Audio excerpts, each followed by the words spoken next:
everybody, welcome back to the FM24 Youth Academy Challenge with Folkestone Invicta, and thank you so much for the support on the last episode. It turns out a number of you are interested in data, as am I. The Power BI dashboard went down very well. We're not going to be touching it this episode. It will be updated for the start of Season 5. I've got some ideas about what I want to do with it, but any other ideas you want to see in it, let me know down below. But today, Youth Intake Day. Let's get into it. Hello everybody, welcome back to the Save Fellow Managers. Let's dive into the league and find out that we are fourth. We have secured a playoff spot with 2 games to go in the season.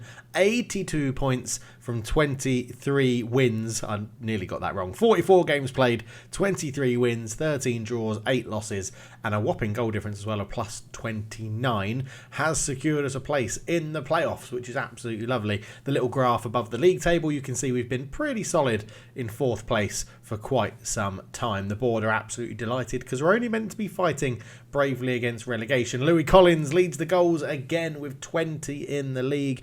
Joseph Thorpe is our highest average rating with 7.05, and Pete Daly leads assists in the league with 12. All good. In the FA Cup, we got knocked out in the second round by Oxford. They are a much better team than us, but we did get a little bit of a monetary boost by getting to the second round, which is nice. Louis Collins and Pete Daly had 4 goals apiece. Pete Daly was the highest average rating with 7.57, and Elliot Moore and Joseph Thorpe had 3 assists each to be the most in the FA Cup. The Challenge Trophy was a bit more disappointing. Second round knockout by Billericay Town. Very disappointing. We scored 1 goal in the whole competition, which was from Kai Alsop. He got the highest average rating, and it was Anton Swan that got the assist in that game. So yeah, pretty basically we won 1-0 in the first round and then got knocked out in the second round without scoring. That's what happened there. But yeah, it's been a very good season. A quick little flick at the schedule before we go and look at the youth intake then shows you that this back end of the season form, from the 22nd of January, we have not lost a game. We actually went completely unbeaten in February with wins against Maidenhead, Weymouth, Cirencester, Slough and Cheltenham, which were all very, very nice indeed. We then went unbeaten in March, but drew 3 of the games. We drew with Havant and Waterlooville, Billericay, beat Dulwich Hamlet, drew with Ebbsfleet, beat Gloucester, and now into April. With 2 games remaining in the season, we've beat Hemel Hempstead 1-0 and drawn 1-1 with Tunbridge, who have also secured a playoff spot. Cray and Eastbourne Borough coming up for us. It has been a very, very good season, to be honest. Yeah, we've got another playoff position secured. If we just go and have a look at the XG table, for the first time in the save, we are outperforming our XG, which is delightful as well. Good to see, isn't it? Good to see that sort of stuff happening, which is really, really good. And as I said, we've basically been 4th for quite some time. That was match day 33 at the beginning of February. We got to 4th and we've been there ever since. With 2 games to go, now it's just about playing for as high a position as possible and getting a favourable draw in the playoffs. And the next episode we come back for will again be a season review or the playoff final if we get there. We can't get promoted. Boreham would have already won the league, I think. So yeah, no, they haven't won the league. It's between them and Dulwich Hamlet with 2 games to go. But yeah, we'll be back for the playoff final to see if we can get promoted to the National League, or we'll be back for an end of season review. But either way, given the fact that our form has been so good, I do think the Power BI averaging attributes out has been fantastic. I mean, look where it's got us in the league, right? It's been absolutely superb. But yeah, please do leave your comments down below about your thoughts about that. If you don't know what I'm talking about, go and look at the last episode. I've created a whole dashboard which allows us to pick theoretically the best players in every position for the system we play, which is quite helpful given that we can't sign people to make our squad better. We've got to maximise it as much as possible. Because we can't sign people, youth intake days are amazing. Let's go and have a look, see what we've got. And here we are. A number of you commented saying, don't go looking through every single player. Let's just have a page that you can set up that we can look at the youth academy players and get an overview of them to start with and go and look at the better, more favourable ones that we think are going to go somewhere. So, 1 goalkeeper, 2 fullbacks. In fact, if we sort by best position, this is what the assistant manager thinks right now, who is Callum Davies, by the way. We did give him the assistant manager job. Callum Wilson, we've got a goalkeeper, we've got 2 centre-backs, 3 full-backs, a holding midfielder, central midfielder, 3 midfield wingers, 3 maybe wingers, like attacking wingers, and 2 strikers out and out. So a good little mix to start with in terms of positions and everything like that. Personality-wise then, from what this is sorting in... I don't really know what that's sorting, because it's not alphabetical. That's not alphabetical. That must be sorting by some sort of stat. But anyway, we've got 1 casual, 1 low determination, 4 unambitious, 1 balanced, 1, 2, 3, 4, 5, 6 fairly professional, 2 fairly ambitious, and 1 realist as well. So a good mix, not too bad. Nobody that is really, really dreadful. So I'm not too bad. Low determination is always a little bit of a negative, but that's not too bad as well. Given that we always look at jumping reach as an attribute for our players, who doesn't do that in Football Manager? And if you're not doing that on Football Manager, you need to change your mindset and get that done. But yeah, we've got 3 with 11, which is really good. 2 of them are the defenders and a goalkeeper, and then 4 on 10. So some good jumping reach amongst our players, which is good. Pace always seems to lack a little bit, but Callum Chapman looks pretty good with pace 12. Max Kavanagh, right back or right midfield with 11, looks pretty decent as well. And acceleration, it's Ryan Dunn that leads the way with 11, and David Houston up there with 10 as well. So not too bad. Determination is a key attribute in my sort of DNA system that I like my players to have. And Gethin Owen, who looks like he could be pretty useful, has determination 17, work rate 14, teamwork 18. So a very hard-working man for his teammates. That is what that hopefully the fans will appreciate, his work ethic. We'll go into a few more details in these players as well, but this is what a few of you recommended to do rather than go and look at absolutely everybody. Sam Jolly, determination 15, work rate, teamwork 6, concentration 6, decisions 6, composure 4. Good for determination, everything else a bit road. I mean, Jamie Kimber is jumping out at me there. Determination 13, work rate 13, teamwork 12, concentration 8, decisions 3, composure 4. But it's good to see that we have got 1, 2, 3, 4, 5, 6 people with determination above 10, including a Portuguese man called Ferreira, who we're definitely going to go and look at later. He's very good at making decisions and is determined, which is nice. He's the fairly ambitious personality that we had. So yeah, some good determination in there. Concentration's a little bit low. Decisions, we've got 12, 11, 10 for Ferreira, Yakobenko, and Joshua Williams. Okay, not too bad. Sorting by the best potential then, at the top of the list, we have Kenan Omorovic, a Swedish winger / striker, who is a 2-star ability already. Work rate 13 is what sort of jumps out in terms of the attributes we're looking at. He's right-footed, can use his left foot as well. Let's have a look at him in a bit more detail. I've already loaded in the pictures for the faces, so he's got a real face. But yeah, lots of yellow across the board, which is great for us at this level. We've got first touch 10, dribbling 9, finishing 7, passing 9, technique 7, flair 11, off the ball 8, work rate 13. And physicals all looking good. Strength 5, natural fitness 5, everything else is yellow. Pace is 6, which is a bit slow for a winger. He may actually be a little bit more suited to striker if we can train him up a little bit. But obviously we'll see what the Power BI throws out about our top rated youngsters, potentially in the season review or playoff final episode, depending on how it goes. We'll probably see once these guys are given contracts and agree contracts, how they actually fit amongst the squad and where they rank. Because this guy sort of looks like his average ratings for attributes would be pretty decent, because there's nothing that drastically is going to bring that down, which is probably quite a key thing. But yeah, Kenan Omorovic does look pretty useful. Here is Ferreira, the Portuguese central midfielder. Again, 5-star potential, 1.5-star current ability. Ferreira is in there. It says a Carrillo. We don't use a Carrillo. I'm probably never going to use a Carrillo, but there we go. Again, looks pretty good. Lots of yellow all round, good stamina. All his physicals, lowest is 5 with strength, then he's got pace 6, acceleration 6, but passing 6, technique 6, vision 9, teamwork 6. Yeah, he needs to improve to be a good central midfielder for us. Left-footed. I'm wondering, tackling 7. Yeah, he's not really got the pace, so he probably won't be able to change to like a fullback or something. He needs to improve his passing, but he's very determined and he makes the right decisions, which I think is crucial for a young person, to be making the right decisions on the football pitch and in life. And he's also Brazilian, so I mean, we've got the best of both worlds. We've got a Brazilian Portuguese central midfielder. What more could we want in life? Mentals do look pretty good. Only concentration is red on the 4-on-4. Teamwork 6, off the ball 6 need to improve, but everything else looks pretty decent.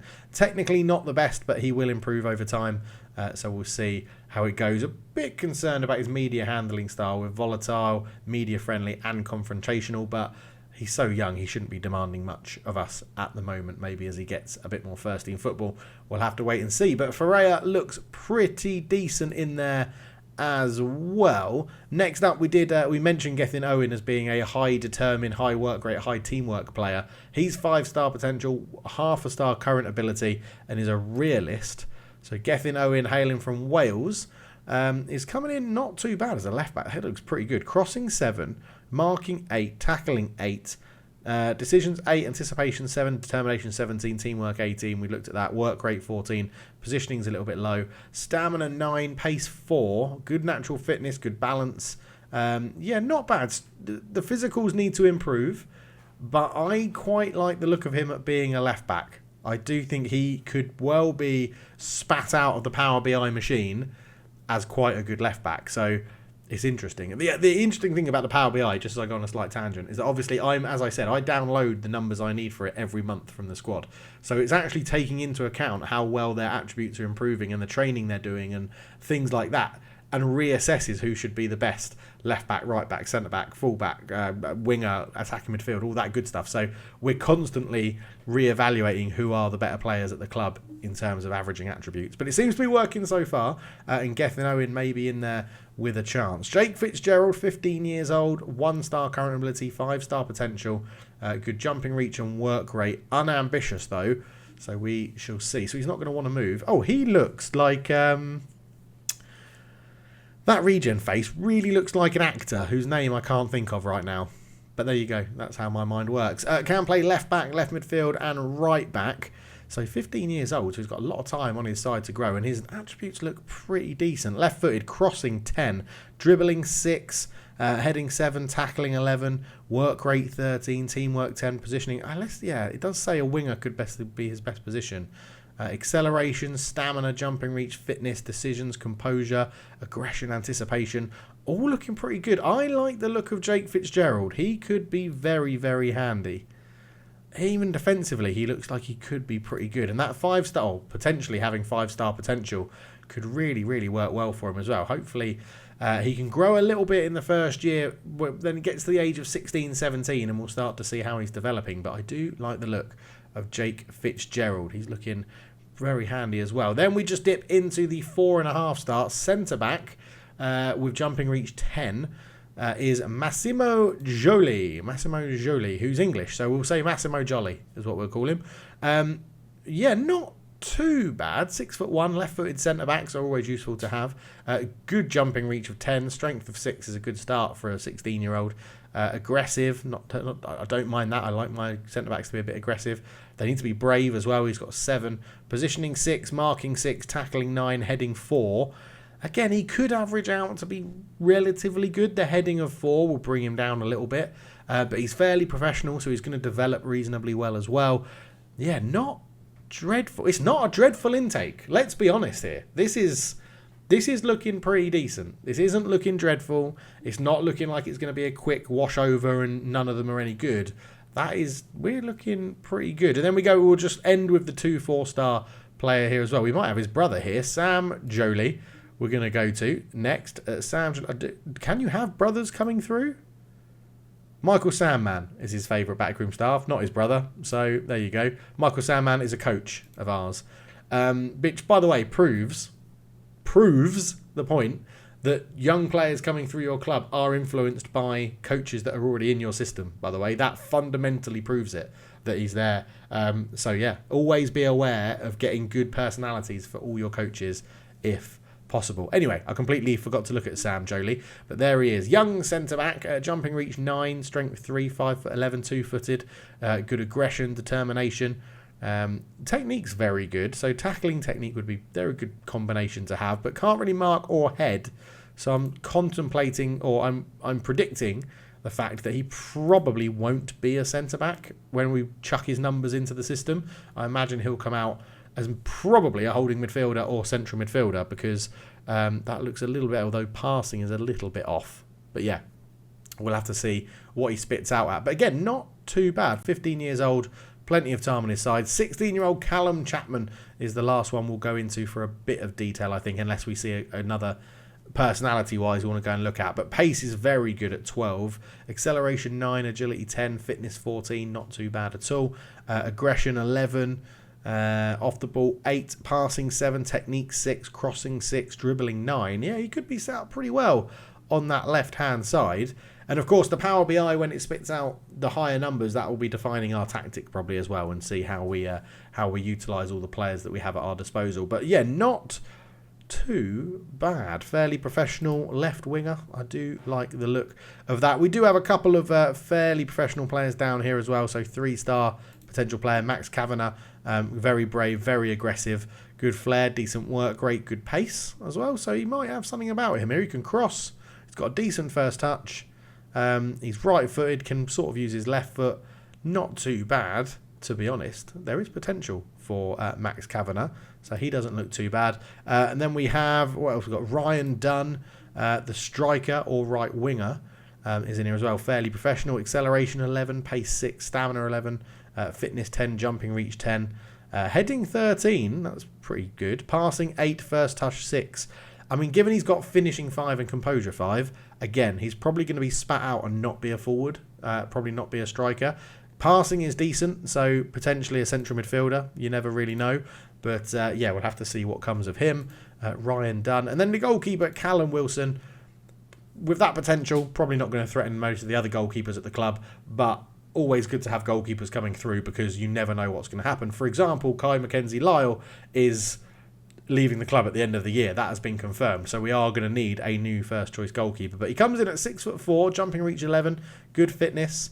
Aerial reach is very good. A lot of people were saying like agility and reflexes is the main thing. So agility 8, reflexes 12, not too bad there at all. Right-footed, can use his left foot a little bit as well. So not too bad. I think this is a good intake. I'm not too disappointed with how this intake is looking. I do think it's pretty good, pretty useful. I wanted to have a look at Jakub Benko because he's Slovakian, and it's always good to look at the different nationalities as well. So again, he's an all-rounder. He just doesn't have great potential. So there may be some, I think, look at that, central midfield, and he's got 8, 9, 8.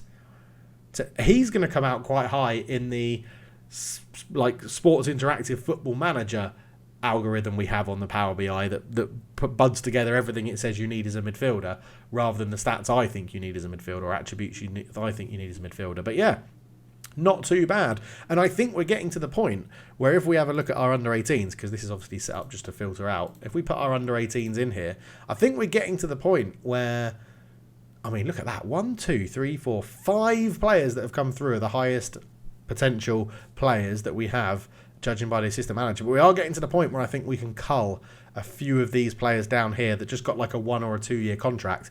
We can just start releasing them if there's not much to do with them. But obviously we'll use the Power BI for that as well. That will come through in the end of season review and everything like that. But yeah, we're doing pretty well, because interestingly, I know that Christian Jarvis is rated as our 3rd best left back, I think, at the club. Or 3rd best fullback at the club. As you can see, he's only got a 3-star potential. So it's not always a case of judging by the ability of the stars, and his PA here is actually different. So that's like could be 3.5, whereas in here it just says 3-star. But yeah, I think there's more to be had by using this Power BI thing and going through it. There was a big conversation about weighted attributes and how we could do that. I might try and look into that, but what I want to use this as a demo to set something up that I can then continue to use in FM24, because I assume we're going to be able to extract data in a very similar way as we are now. So yeah, we'll have to wait and see what we do with that. But the youth intake, I think, is pretty good. Let me know down below who your favourite player is from it that we've looked at. Is there anyone else that I missed that you would like me to have a look at in more detail? If we just go back to youth candidates only, you can see them all here. Is there anyone there you'd like me to look in more detail? If you leave me a comment with their name, I can give you a little comment back and a reply with a bit more detail about them if you would like to see them. But it's not a bad intake. I do think our head of youth development is doing a half decent job, given he's not very good. Our head of youth development, Jordan Orford, looks like this: working with youngsters 15, judging player ability 6, potential 7, and his Personality is professional, which is the only reason why he's really got a job at the moment. So, yeah, that's not bad for him. I guess it's worth showing you Callum Davies as well. He did become our assistant manager, replacing Ben Foster after he retired from Folkestone Invicta playing at centre-back. He's now teaching the new generation of centre-backs at Folkestone Invicta, which is pretty cool, to be honest. And we brought in a few different subs. One of them was Sandman, as we looked at earlier, favoured personnel of one of the youth players that are coming through. Ryan Blackman is in as well. So we're just sort of bringing in different people. I mean, Sandman had a balanced personality. Ryan Blackman has a driven personality, which is pretty good. Danny Nichols, a fairly loyal personality. So we've got a mix of decent, and we've got Charlie Lee, a perfectionist, in there, which is absolutely awesome as well. I've not really shown you the staff, have I? So if we look at the under-18 staff in here as well, they've only got one coach, which is a church, which is a bit of a cheat, isn't it? If you're having a whole church as a staff, balanced personality for him. Akeem Quirk is a spirited personality assistant manager, and then we have Matty Blair, a model professional, as the manager of the under-18s, which is pretty good to have, I would say. Right there. In terms of our squad right now, appearances-wise, Brandon Gilbert's made the most with 50, Tim Scourton at 49, so they've been partners for 50 games this season, other than one where Tim Scourton missed out, probably due to suspension. In terms of goals, it's 24 for Louis Collins in all competitions, 16 for Pete Daly. He's having a superb season again. 30 goal contributions in 44 starts, and Trim Scourton 14 goals from centre-back. He is loving life from those corners. Kai Allsop's got 8. Dan Willock does have 5 now. He's upped his game a bit in the second half of the season. Andrew Holland with 5. Andre Coker with 5, who earned himself a new contract. He has been very, very good in the second half of the season. Elliot Moore's got 4, and then a few people on 2s and 1s in there as well. Pete Daly leads the way with assists. Joseph Thorpe's up there with 13. But annoyingly, Joseph Thorpe will not sign a new contract. It's expiring soon, and when we go in and talk to him, he says the squad is not strong enough. So it looks like we're going to be losing Joseph Thorpe and Kai Mackenzie-Lyle next season. And Kai Mackenzie-Lyle has been annoyingly really good. Like, really good. Since I tried to phase him out, and we did phase him out for a little bit when he first said he was leaving the club, and we gave Beckham Wooden a run in the team, who actually played quite well, 6.87, only conceding 15 in 12, 4 clean sheets. He did well. He then got injured, which is why he's actually not on the team at all. And it was we were playing with 5 out-of-field players, but on the bench, sorry. And then Kai Mackenzie-Lyle came back in, and then he's been bloody brilliant recently. He's been training well, 7.1 in his last 5 games. So yeah, it's a little bit irritating, because I don't want him to be our first choice keeper, because I need to get ready for next season. But we can't drop him because he's playing really well. And we're going into the final 2 games of the season and then the playoffs. So he probably will see out the season as our first choice keeper. And then I guess we're just going to have to chuck Beckham Wooden into the deep end, because he's probably our next best goalkeeper, which is a bit of a concern. That agility of 5 looks pretty crap. But yeah, agility 5, reflexes 11. Yeah, I don't know. Let's have a quick, while we're here, we can get all of these in and just go goalkeepers only. And then have I got a view set up for goalkeepers? Probably not, to be honest. But I think you can go stats. No, not stats. Attributes. Goalkeeping. There you go. Right, so, yeah, see, look, they don't put... Oh, yeah, reflexes, there it is. Reflexes 13 is Sam Dean pulling, and then it's actually the youngster, Callum Wilson, looking up there with 12. And then we'll go in here and go insert column, attributes, physical, agility. Agility is Darnell Huggins, but... So if we go reflexes 13, agility 8. Agility 9. Okay, so it might be Sam Dean pulling as our first choice goalkeeper next year. He's got decent handling as well. One-on-ones are a bit crap. His distribution is absolutely awful. He doesn't command his area, and aerially he's pretty rubbish. I guess you also want to see jumping reach, don't we, for goalkeepers? Jumping reach 7. Kai Mackenzie-Lyle's 15, and his aerial is so good. Yeah, I don't know. Let me know your thoughts about the goalkeepers as well down below. There's going to be a lot of comments that I've got to get through at the end of this episode. But yeah, that is youth intake day done. We're going to go through to the end of the season. 2 games to go in the league, then the playoffs. Who knows? We're either going to be back for the playoff final to see if we can get to the National League or the end of season review. I don't know what's going to happen. I'll see you in the next episode. Cheers.